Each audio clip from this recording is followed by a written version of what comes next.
pour qu'on parle d'un événement assez important qui s'en vient à Montmagny dans la prochaine semaine. Oui. C'est le ROSEC. Alors, explique-nous un petit peu en quoi ça consiste. D'abord, le ROSEC, c'est le réseau des organisateurs de spectacles de l'Est du Québec. C'est un regroupement de salles de spectacle, en fait, pour vraiment tout l'Est. Ça part de Lobinière, ici, sur la rive sud de Québec, jusqu'à Gaspé et sur la côte nord, de Natashquan jusqu'à Tadoussac, avec même une petite incursion au lac Saint-Jean, à Péribonka, en fait. Et c'est une 30 à 40 salles de spectacle, en général, qui sont regroupées dans le ROSEC, dans un grand réseau, où on travaille ensemble pour avoir des meilleures tournées, des meilleurs cachets d'artistes. Bref, c'est un réseau d'affaires et d'intérêts artistiques en même temps. Et annuellement, il y a toujours 2 rencontres. Le ROSEC se réunit à chaque année depuis près de 30 ans maintenant à Rimouski pour la grande rencontre d'automne, qui est un gros congrès de 5 jours. Et il y a la rencontre du printemps qui, elle, est itinérante, qui se promène de ville en ville. À titre d'exemple, l'année passée, c'était Gaspé, cette année, c'était Montmagny, et l'an prochain, on ne sait pas où est-ce que ça va être. Ça change de diffuseur à chaque année. Ça fait des belles retombées aussi pour la ville, là. Effectivement, c'est au total toute une centaine de personnes qui vont être présentes en 5 jours. Donc, à peu près 50 directeurs de salles de spectacle avec des artistes, des techniciens et des agents qui vont venir d'un peu partout. Donc, c'est le congrès, en fait, le plus important qu'il y a à Montmagny depuis 3 ou 4 ans, parce que depuis Ville et Village d'art et patrimoine, il n'y a pas eu d'autres congrès à Montmagny. Alors, on est bien fiers d'avoir ce congrès-là cette année. OK. Fait que là, il y a plusieurs artistes qui vont se produire sur scène pour essayer de vendre leur spectacle aux diffuseurs. Oui, effectivement. En fait, dans le congrès, il y a 2 volets. Il y a le volet professionnel, c'est-à-dire où là, dans le jour, on a des rencontres, nous, des assemblées générales annuelles ou encore des formations qu'on fait, entre autres, ici avec le cégep de la Pocatière, le centre d'études de Montmagny. Et outre ça, il y a des échanges entre nous sur les calendriers. Alors, quel artiste on fait tourner l'année prochaine? Quel artiste on va faire tourner l'année d'après? Et il y a un volet qui s'appelle les vitrines, donc les showcases, où là, les artistes, comme tu le dis, vont venir performer à coup de 20 ou 30 minutes pour nous présenter leur nouveau matériel. Alors là, par exemple, il y a Jonas, qu'on connaît, Jonas Tomalti, qui lance un nouvel album et qui va faire une tournée à partir de l'automne prochain. Donc lui, personne n'a vu son show encore parmi les diffuseurs. Et là, il va venir ici faire une vitrine, 20 minutes, pour vendre son spectacle.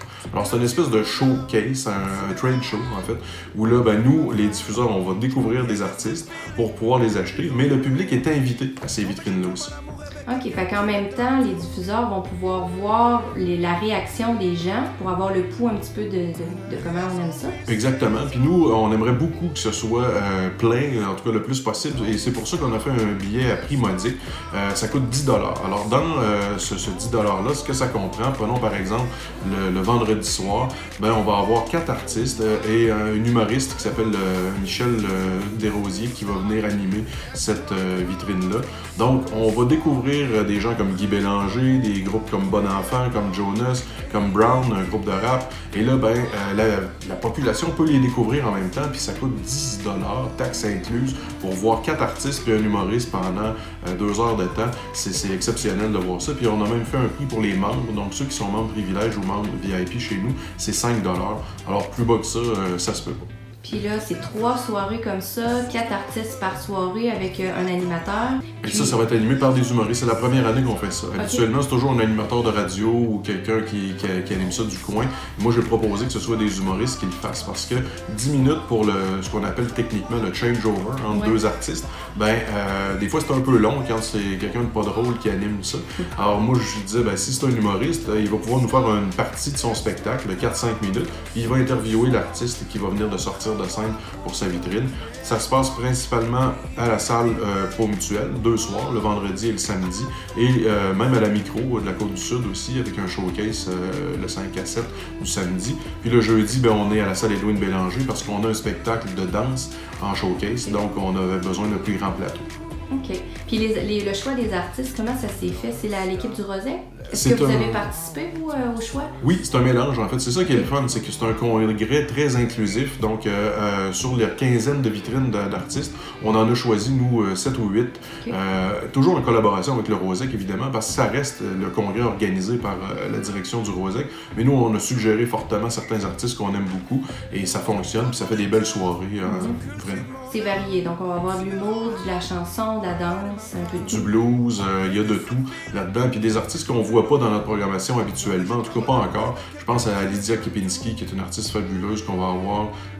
Je parlais tantôt de Brown Family. Ça, c'est un des gars des Dead Obies, un groupe de rap. Avec son père, ils font dans le reggae, rap. C'est vraiment, vraiment intéressant. Nicolas Gignac, aussi un magicien qui va être là. Bon Enfant, qui est la chanteuse du groupe Canaille à l'époque. Fait il y a vraiment une très, très belle panoplie d'artistes à découvrir. Fait qu'on invite les gens à venir aussi faire leurs prédictions des artistes qui seront peut-être retenus dans la prochaine programmation des Arts de la scène. Effectivement. Parfait. Merci beaucoup, Christian. Merci.